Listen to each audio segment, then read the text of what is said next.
Property investors, dealers और agents और overseas पाकिस्तानियों के लिए एक बहुत बड़ा और तारीखी अदालती फैसला।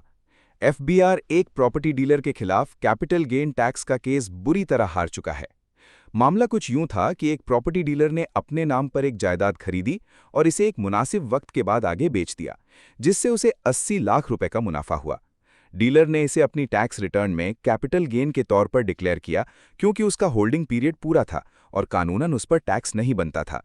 लेकिन एफबीआर ने यह ऐतराज उठाया कि चूंकि आप प्रॉपर्टी का कारोबार करते हैं, इसीलिए यह आपकी ज़ाती जायदाद नहीं बल्कि आपका बिजनेस स्टॉक या स्टॉक इन ट्रेड है, और इस पर आपको कैपिटल गेन टैक्स नहीं बल्कि भारी बिजनेस इनकम टैक्स और पेनल्टी देनी होगी।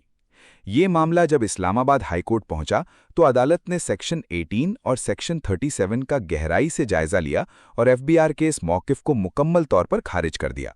अदालत ने ये तारीखी उसूल तय किया कि कोई भी प्रॉपर्टी डीलर या इन्वेस्टर अगर अपने नाम पर प्रॉपर्टी ट्रांसफ़र करवाकर उसे होल्ड करने के बाद बेचता है तो उसे स्टॉक नहीं माना जाएगा।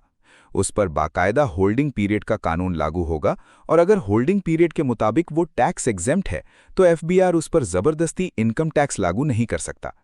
इस फैसले के बाद अब डीलर्स बिना किसी डर के अपने नाम पर प्रॉपर्टी ट्रांसफ़र करवा सकेंगे। टैक्स से रिलेटेड किसी भी किस्म की क्वेरी के लिए हमारी ईमेल या व्हाट्सएप पर राब्ता करें।